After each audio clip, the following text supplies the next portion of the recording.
What's going on YouTube? Uberman here. I have heard from several people, enough so that I decided to make this video, that you're not getting notified when my new videos come out. So here's the thing. If you click like on one of my videos and you see the little subscribe button, right? Right next to the subscribe button is a bell.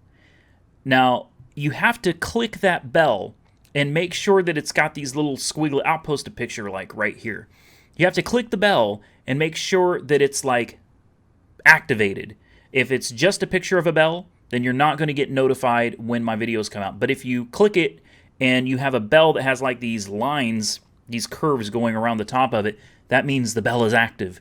With an activated bell, you get notified of my new videos. So some people have said they've had success unsubscribing and then clicking the subscribe button again, but still you have to make sure that bell is clicked and that it is active for you to get updates whenever a new video comes out. So I just wanted to throw that out there to help you guys that are not getting notified.